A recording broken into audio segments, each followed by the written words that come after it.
Innaka akhana marjan. Apa dalil yang menunjukkan bolehnya al-qiraah 'alal alim? Membacakan ilmu kepada sang alim. Apa dalilnya ya akhana marjan?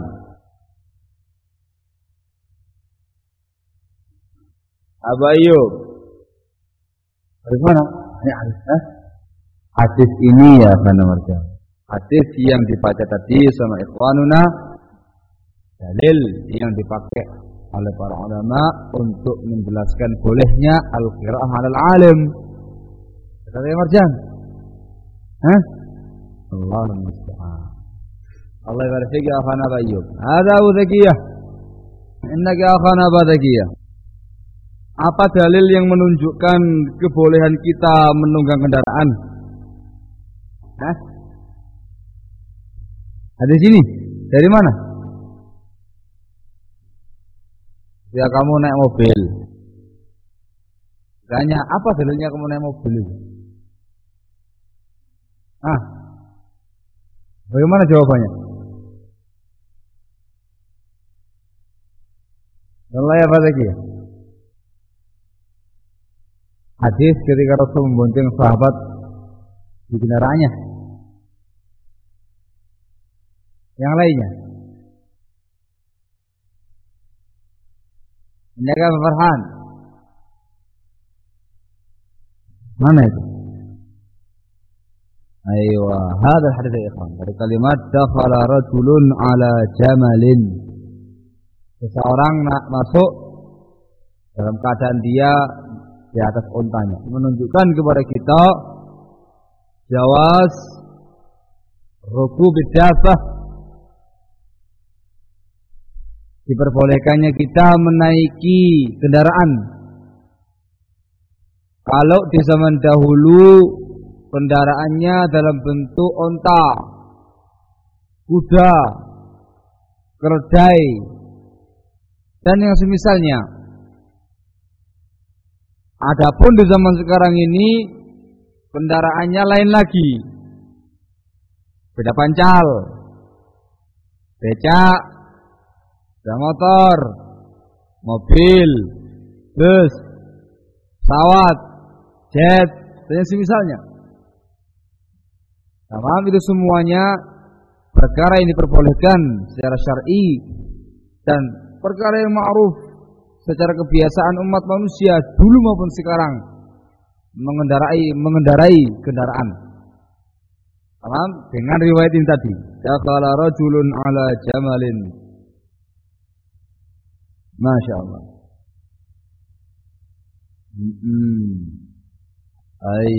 Innaka akhana Labibah. Apa hukumnya duduk santai di masjid? Dirinci. Boleh. Terus apa itu? Ngalung itu apa? Dalilnya mana? Ini yang kayak apa? Hadis ini menunjukkan mereka duduk biasa. Bainama nahnu julusun ma'an Nabi fil masjid sallallahu alaihi wasallam. Tidak disebutkan di situ mereka sedang belajar, sedang ta'lim, sedang ta'allum, sedang daras, tidak ada. Duduk pas.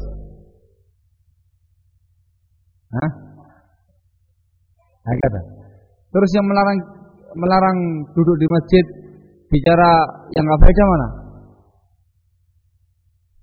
Allah Ta'ala. Adapun hadis bahwasanya berbincang-bincang di masjid tentang urusan dunia itu akan menghapuskan dosa dia sebagaimana api sebagaimana api memakan kayu bakar. Dhaif riwayatnya, Mbak. Nah, dulu dhaif. Ya apa? Nakil Hasan. Buahnya boleh. Terus dalil nas sarih ya akhi mawjud. Anda. Siapa yang tahu? Baik ya, ikhwan. Adapun masjid dipergunakan untuk tindakan-tindakan yang nggak berguna, yang sia-sia, apalagi sampai kemudian terangkat suaranya, ini perkara yang dilarang. Amirul Mukminin Abu Hafs Umar bin Khattab radhiyallahu taala anhu, kalau beliau mendapati sebagian orang atau kaum muslimin teriak di masjid, dilempar sama beliau dengan pasir dan suruh keluar. Bahkan beliau juga membangun sebuah tempat khusus agak jauh dari masjid, namanya Batha. Dan beliau mengatakan, barang siapa yang ingin bermain-main atau mengucapkan kata-kata yang sia-sia, maka jangan di masjid, silakan dia masuk ke ruangan itu, di Batha tadi. Kata ikhwan. Sehingga ikhwan fillah azakumullah, hadis ini menunjukkan kebolehan seseorang tadi bercengkrama di masjid dalam perkara yang manfaat. Adapun perkara yang sia-sia sampai tinggi suaranya atau semisalnya, maka di luar masjid itu aula. Sebab masjid itu memiliki keutamaannya, memiliki kemuliaannya, memiliki hak untuk dihormati, dimuliakan, wahakata. Allah ibarik. Innaka akhana alwi.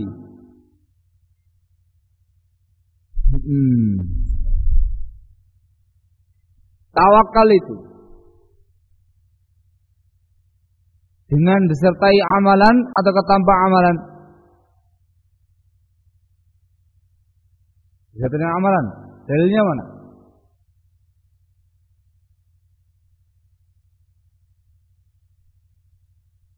Lagi akan Afif. Ada sini. Dari mana itu? Thumma aqalahu. Allah ibarat fikir akan Afif. Dari perbuatannya Imam bin Sa'labaini. Ketika dia datang menambatkan untanya di masjid, dikatakan di sini thumma aqalahu, kemudian diiqal untanya itu. Diiqal yaitu untanya diturunkan, duduk, kemudian salah satu kakinya bagian depan ditekuk, kemudian diikat dengan iqal. Itu namanya aqalah. Paham ya? Jadi jangan dibayangkan menambatkan unta itu kayak kambing, ada talinya begitu, diseret, ditali di mana? Di kayu atau pohon, enggak. Kalau unta lain, unta itu jangan cara diiqal, yaitu dengan cara diturunkan, didudukkan, duduk, tamam, kemudian kakinya dilipat, yang sebelah depannya itu dilipat, salah satunya, kemudian ditali dengan iqal. Lek, sudah, itu sudah nggak usah apa-apa untanya itu. Nah, ini menunjukkan bahwasanya bertawakal kepada Allah Subhanahu wa taala itu disertai dengan ikhtiar, disertai dengan upaya usaha. Di sini dia ikhtiar, diikat terlebih dahulu ontanya itu, tawakal kepada Allah. Naam. Dan ini juga sempat ditanyakan oleh sebagian sahabat kepada Rasulullah SAW tentang masalah ontanya itu. Ya Rasulullah, saya tawakal kepada Allah, saya biarkan untuk saya, ataukah saya tawakal kepada Allah dan saya ikat onta saya?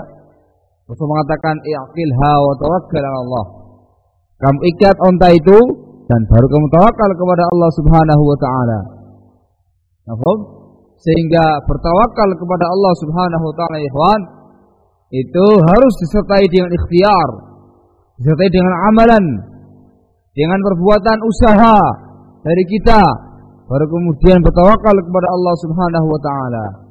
Fahadha qaul al-muslimin, prinsipnya kaum muslimin yang diajarkan oleh Rasulullah sallallahu alaihi wasallam. Mafhum? Sehingga al-amal la yunafi at-tawakkul, atau tawakkul la yunafi al-amal. Ketawakalan kepada Allah Subhanahu wa taala tidak meniadakan amalan, tidak menafikan ikhtiar. Naam ya. Ini menunjukkan kepada kita batilnya prinsip sufiyah, prinsip tasawuf yang sok zuhud, karena mereka bertawakal.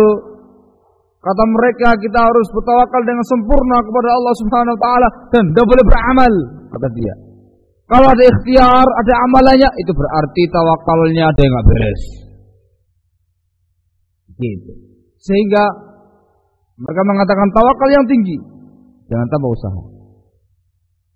Allahul musta'an, Allahul musta'an. Hadirin fillah azakumullah. Salah satu dari kedustaan sufiyah tasawuf, tamam, mereka memiliki prinsip yang seperti ini. Jadi sesungguhnya bertentangan dengan fitrah mereka. Mereka mengatakan tawakal, tidak mau menerima pemberiannya orang, tidak mau usaha atau yang semisalnya. Tapi pada kenyataannya banyak pula di kalangan mereka zaman dahulu yang sampai kemudian makan di tong-tong sampah. Nah, kayak jongos. Naam. Wa bahkan khanafitina azakumullah, ini semuanya mereka lakukan dalam rangka untuk, kata mereka, menanamkan tawakal yang tinggi kepada umatnya, kepada masyarakatnya. Mereka lakukan tindakan-tindakan dusta, tindakan-tindakan kebodohan yang menunjukkan dajjalnya mereka, yang menunjukkan dustanya mereka, dan bahkan yang menunjukkan zindiknya mereka, tokoh-tokohnya. Banyak disebutkan oleh para ulama kisah-kisah tentang tokoh-tokoh sufiyah, zanadiqah yang sok tawakal, padahal sesungguhnya itu ialah kedustaan mereka. Seperti yang sering saya ceritakan di majelis seperti ini. Ada salah seorang Pak Yai Sufi,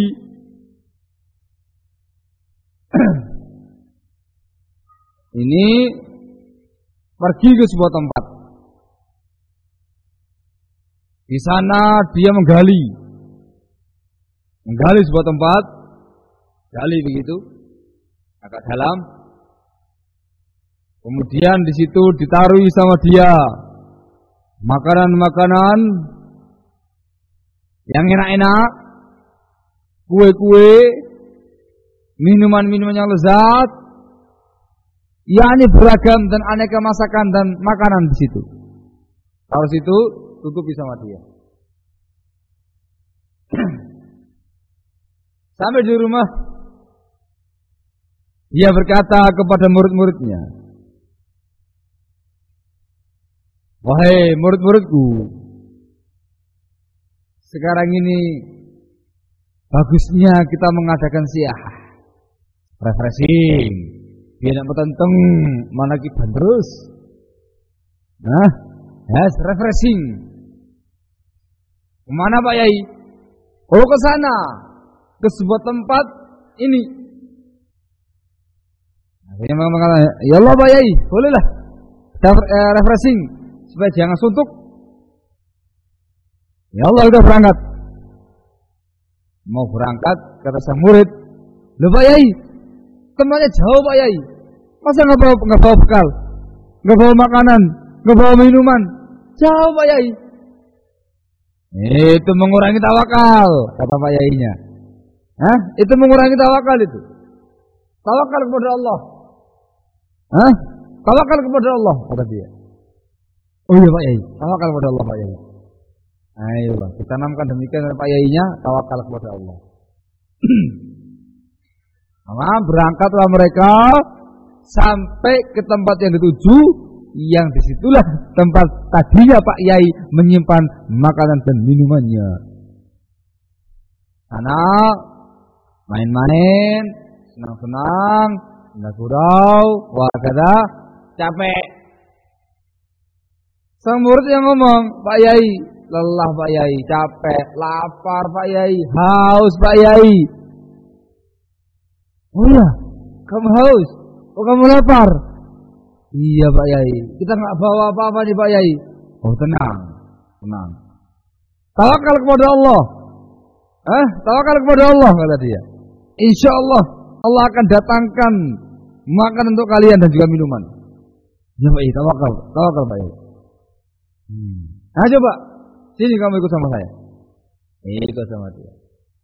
Ke tempat yang siapkan sama dia sebelumnya. Nah ini coba kamu gali tempat ini. Kamu gali tempat ini. Gali Pak Yai, kamu gali tempat ini. Tawakal kepada Allah, akan datang makanan dan minuman yang kamu kehendaki. Kamu minta apa? Oh kamu minta makanan yang ini Pak Yai. Apalagi? Oh minumannya ini Pak Yai. Apalagi? Oh manisan ini. Oh kue ini. Ayam goreng. Ini Pak Nyet. Ada cerita ini misalkan. Oh iya, jangan khawatir. Kamu ke tempat ini. Sekali tempat itu dibuka, ternyata dapati, Masya Allah Pak Yai, ada makanan, ada minuman, ayam goreng, tempe Pak Nyet. Kue yang enak Pak Yai. Masya Allah Pak Yai. Aku bilang juga apa pada kalian? Tawakal kepada Allah. Tawakal kepada Allah. Kalau kamu tawakal kepada Allah, datang ke makanan. Tuh lihat. Masya Allah.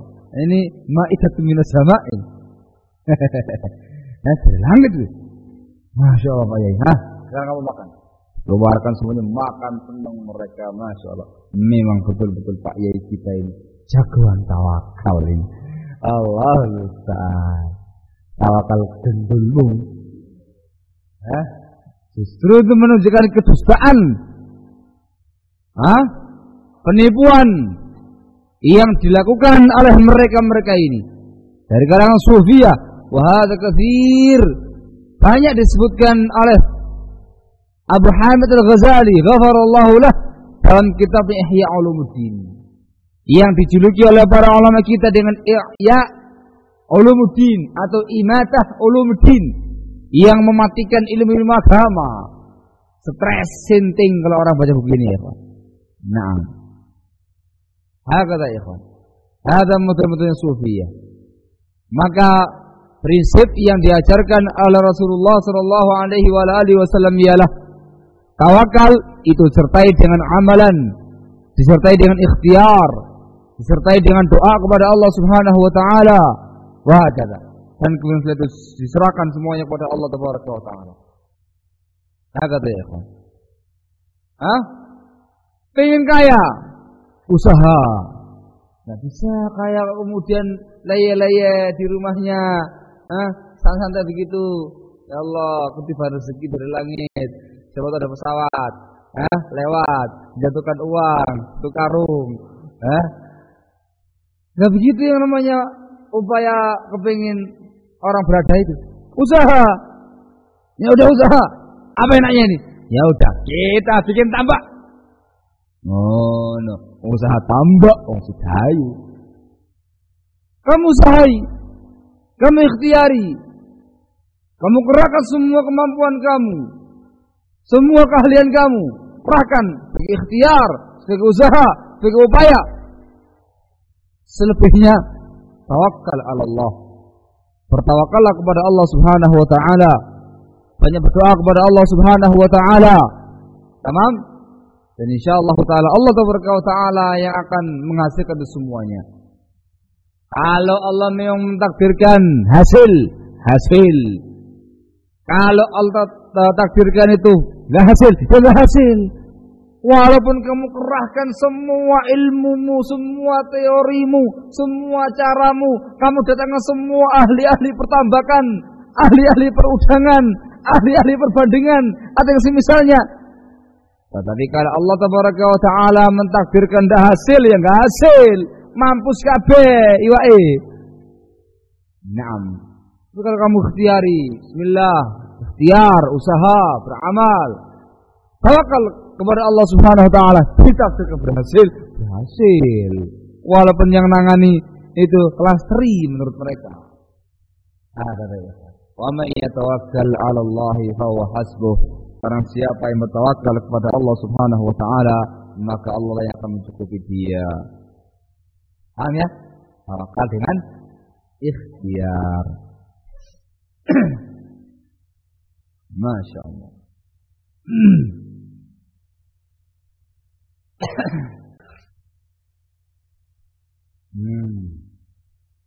Innaka ya akhana Hanif.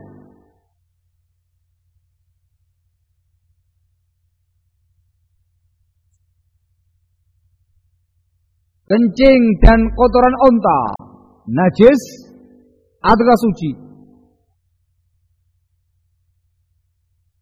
Suci. Apa dalilnya? Hadis ini dari mana itu?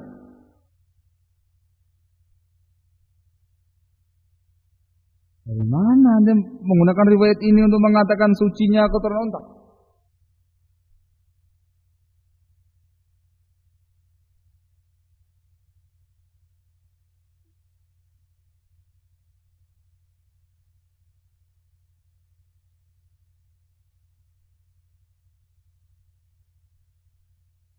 Dari kalimat fa'anakhahu fil masjid, dia tambatkan di masjid, gitu, sehingga sangat dimungkinkan sekali di saat-saat atau di masa dia nunggu tuannya sedang mengadakan jihad dengan Rasulullah SAW, dia kadang pipis atau kadang beol, dan misalnya. Bas, sisi kesucian dari mana? Sisi kesuciannya.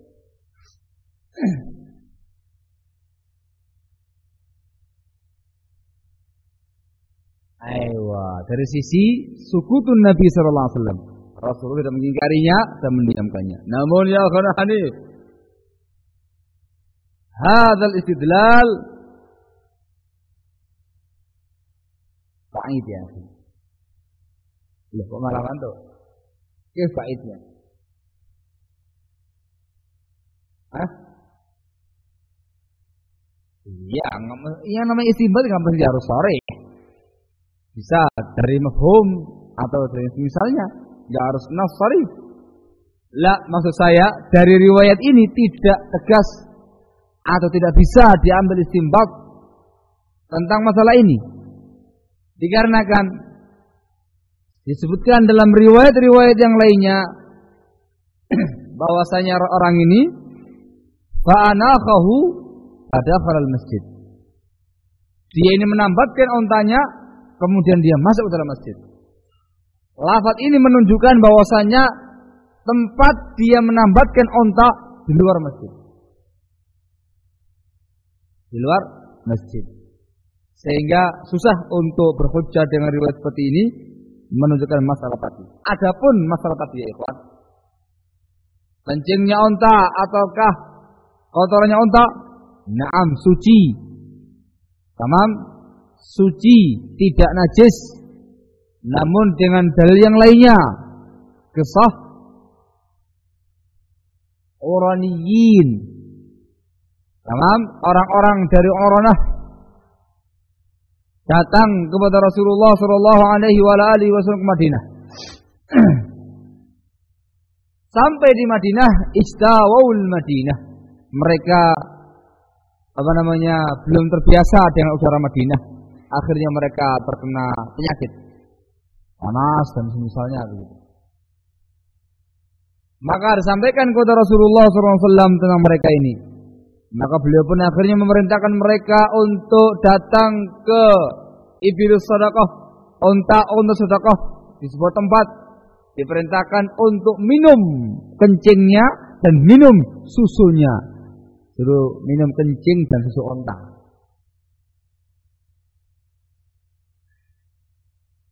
Tamam, akhirnya mereka pun datang ke sana.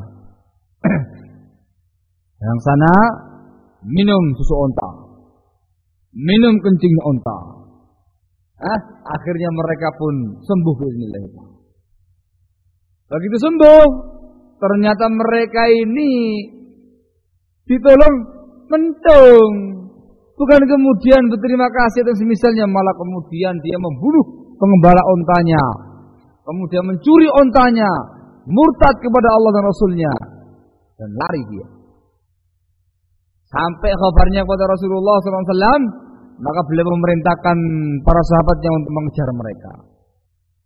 Begitu siang terik, mereka dibawa menghadap kepada Rasulullah SAW, dan akhirnya mereka dihukum oleh Rasulullah dan hukum yang sangat pedih.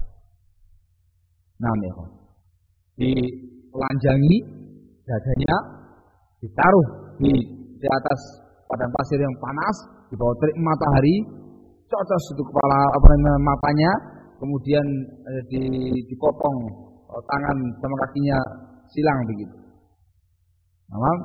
Minta minum, nggak dikasih minum sampai mereka mati. Dikarenakan mereka telah murtad, mereka telah membunuh, dan mereka telah mencuri. Asyahid min hadza ialah perintah Rasul sallallahu alaihi wasallam kepada mereka untuk minum kencingnya unta. Menunjukkan kata para ulama, kencingnya unta itu ialah suci. Hadza huwa. Na'am ya. Kemudian dikiaskan oleh para ulama bahwasanya ini berlaku pula untuk hewan-hewan yang halal dimakan. Kotorannya suci. Nah, apa rasanya? Ini unta itu. Rasanya? Ya, rasa pipis, rasa apa? Amis. Baunya amis ya, Pak? Ya, harus betul-betul berhidung gitu ya. Berhidungnya langsung, jangan kemudian dinikmati satu teguk, dua teguk begitu. Enggak jalan. Langsung habiskan semuanya sudah. Nah. Tapi subhanallah ya kawan, khasiatnya luar biasa. Diakui, khasiatnya sangat luar biasa. Wah, kayak susu unta bikin otot itu gini ya. Sampai pernah Syekhuna Abu Abdurrahman Yahya bin Al-Hajuri hafizahullah taala ra'ah belum mengisahkan kepada kita di majelis bedanya orang-orang yang biasa minum susu unta dengan yang biasa minum susu dengku. Di sini dengku, di sana namanya nidu. Nistri ya, sama-sama produk. Dia mengatakan orang-orang di beberapa wilayah di Yaman yang biasa dari kecilnya itu minum susu unta, tenaganya gini-gini. Sampai kata beliau dikisahkan dari salah mereka ada yang sakit begitu, mau disuntik sama dokter. Disuntik itu jarumnya melengkung ya, Pak. Masya Allah, nggak tembus, melengkung jarumnya itu. Masya Allah kata beliau. Ada ikhwan betul-betul memang sonta luar biasa kata beliau. Manahna kata beliau. Kalau kita orang minum susu itu, kalau kita dengko atau apalagi Indomelek atau semisalnya melempem, ya, enggak lagi melengkung. Yang melengkung ya kulit kamu yang melengkung di sontik sama tadi itu. Allah, masya Allah ya. Ada onta ya, luar biasa. Nah, Allah musta'an. Saya yang belum sempat minum susu unta ini. Allah musta'an. Kalau dagingnya pernah, insya Allah. Seratnya itu gede, kalah sapi. Insya Allah. Pokoknya kalau sering makan unta, kayak unta gitu. Kuat. Masya Allah. Allah ibarat. Hadis ini khanafitina azakumullah menunjukkan pula kepada kita Jafaul Arab, kakunya atau kerasnya watak orang-orang Arab gunung. Tamam? Beda dengan orang-orang kota yang terbiasa pula mendengarkan sabda Rasul sallallahu alaihi wasallam. Bayangkan, dia bertanya tentang Rasul sallallahu alaihi wasallam. Soalnya ayyukum Muhammad. Mana di antara kalian yang namanya Muhammad? Rasulnya ya, dipanggil namanya. Padahal Allah Taala melarang kaum muslimin untuk berbuat demikian. Jangan memanggil Rasul sallallahu alaihi wasallam seperti memanggil sebagian yang lainnya. Tidak boleh ya, ditambah dengan Nabi, dengan Rasul, ya ayuhan Nabi, ya ayuhan Rasul. Wah, kata. Ini enggak. Dia mengatakan ayyukum Muhammad, langsung panggil namanya, menunjukkan jafaul a'rab, kaku dan kerasnya wataknya orang-orang Arab gunung. Badui ya. Di sini pula khonafidina azakumullah menunjukkan kepada kita kebolehan seorang pemimpin bertelekan di tengah-tengah rakyatnya. Paham ya? Bertelekan, lese-lesehan di tengah-tengah rakyatnya. Seperti ini yang dicontohkan oleh Rasulullah sallallahu alaihi wasallam ini. Wan Nabi sallallahu alaihi wasallam muttaqiun baina dhahranayhim. Beliau bertelekan di tengah-tengah mereka para sahabat. Kata para ulama menunjukkan bolehnya seorang imam, seorang pembesar bertelekan santai di tengah-tengah pengikutnya, masyarakatnya, boleh. Dan ini pula khonafidina azakumullah menunjukkan tawadhu'nya Rasul sallallahu alaihi wasallam. Tawadhu'ihi menunjukkan tawadhu'nya beliau, rendah diri, tidak sombong, tidak gengsi, tidak enggan duduk bersama dengan masyarakatnya, dengan para sahabatnya. Tidak pilih-pilih, tidak milih ini yang kaya-kaya dengan mereka, oh ini kiri-kiri miskin, tidak mau dengan mereka, enggak seperti itu. Tapi membaur dengan masyarakatnya, yang kaya, yang pejabatnya, yang miskinnya, yang jelatannya, semuanya membaur dengan mereka, duduk di tengah-tengah mereka, berbaur dengan mereka. Ini tawadhu'nya Rasulullah sallallahu alaihi wasallam. Naam. Hadis ini pula khonafidina azakumullah menunjukkan kepada kita tentang salah satu sifatnya Rasul sallallahu alaihi wasallam. Beliau itu seorang laki-laki yang abyad, putih. Disebutkan dalam riwayat yang lainnya, putihnya itu tidak putih polos, tetapi al-abyad al-musyarrab bil humrah, putih yang kemerah-merahan. Putih kemerah-merahan. Itu disebutkan dalam riwayat yang lain. Masya Allah. Jadi putih kemerah-merahan. Ganteng ya. Masya Allah. Wa indi soal.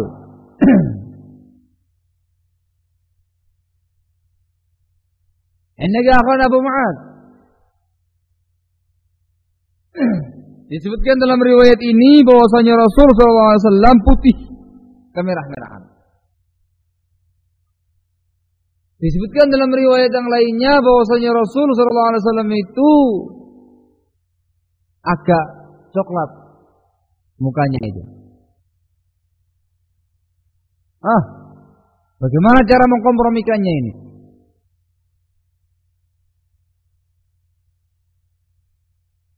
Sahih, asli. Sahih.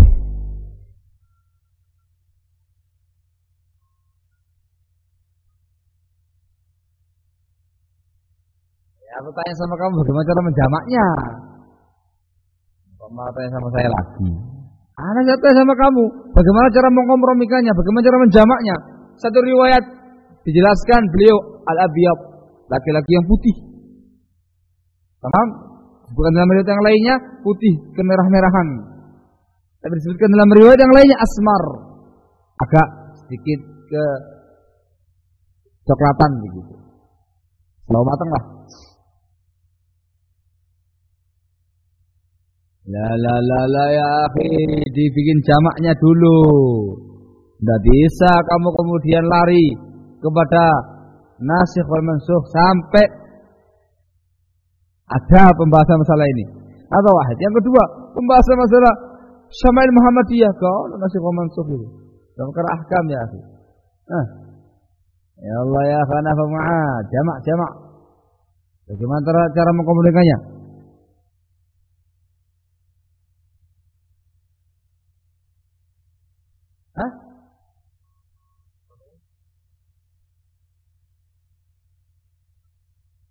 Seperti itu. Artinya selang-seling begitu. Kadang putih kemerah-merahan, kadang coklat. Allah musta'an ya kana Mu'ad. Zaka Jundi Abu Malik Aindak.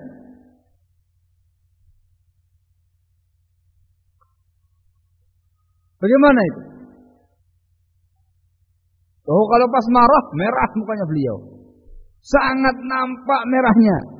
Itu dikenal dengan baik oleh para sahabatnya. Kalau beliau marah, dikenal dengan mukanya itu kelihatan merah. Seakan-akan buah delima itu di pipinya beliau. Dengan merahnya itu.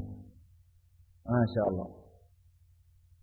Ini bukan merah, asmar, sumrah, dikit ke coklatan begitu.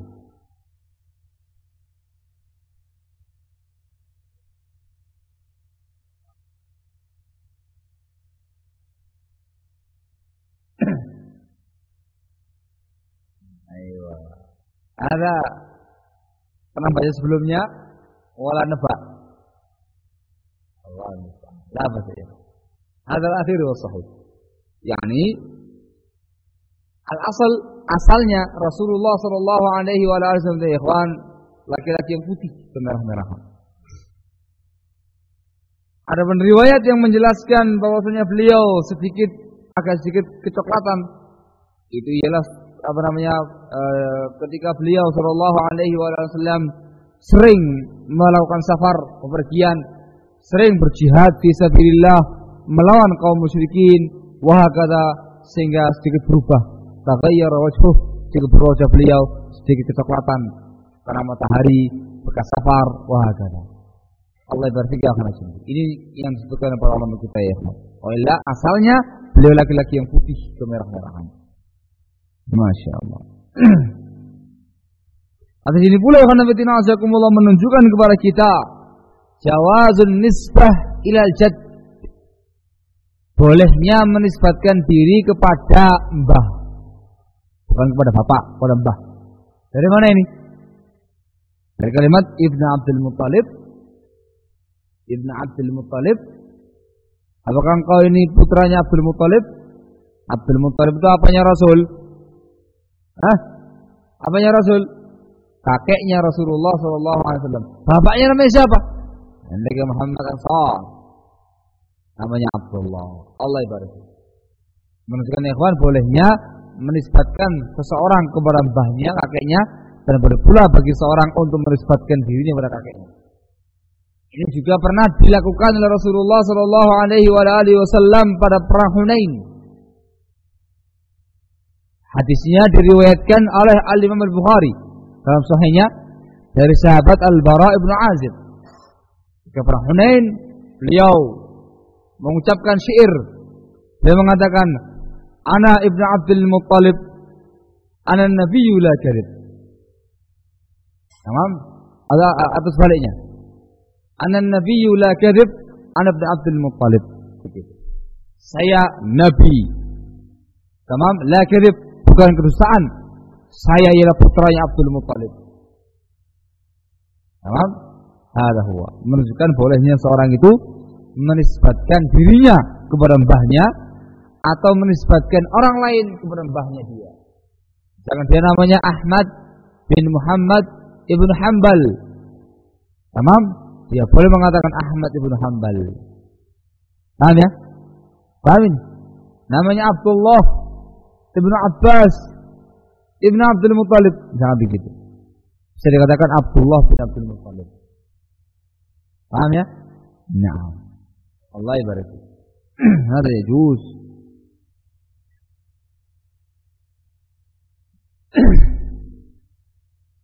Ini dia imam.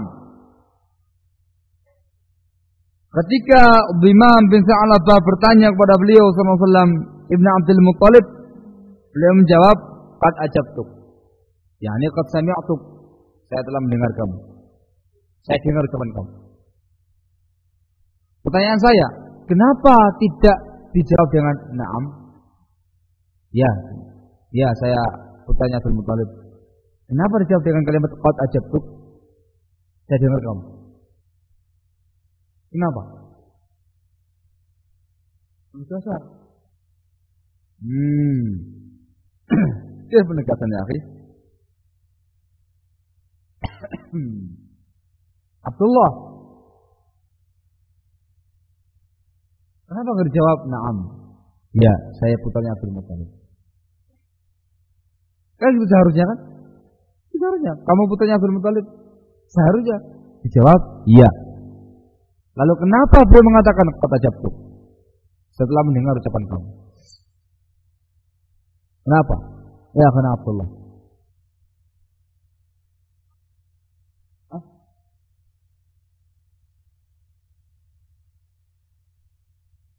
Yang keras.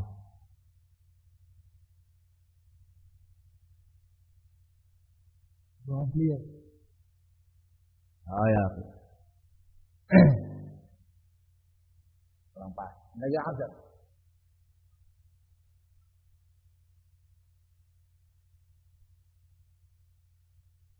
Biasaan beliau. Enggak. Hah? Oh enggak. Orang Arab biasanya memuliakan orang yang percaya pada mereka. Na'am ya. Ini enggak, qad ajabtuk. Kenapa ya, Abu?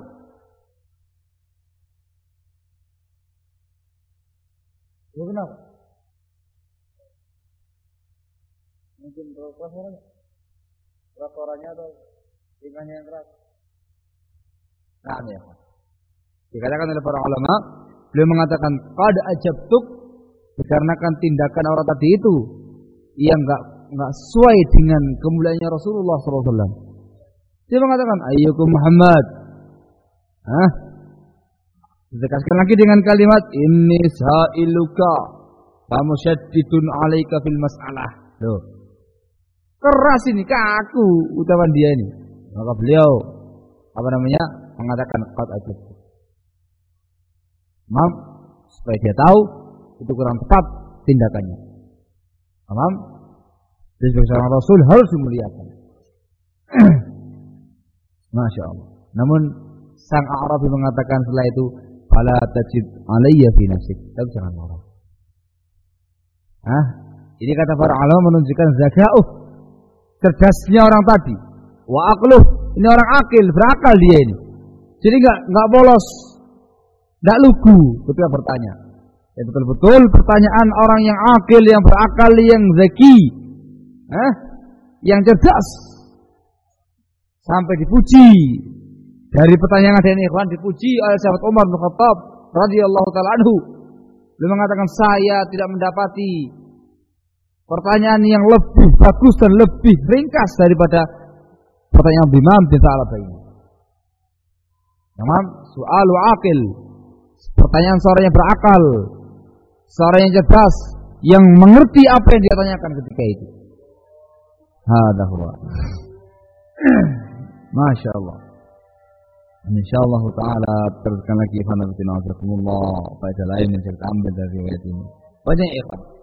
Saya ambil yang wadih saja untuk bisa diteladani dari perbuatannya Rasul sallallahu alaihi wa alihi wasallam ini. Wallahu a'lam bishawab. Naktafi lahu subhanaka wa bihamdik asyhadu an la ilaha illa anta astaghfiruka wa atubu ilaik.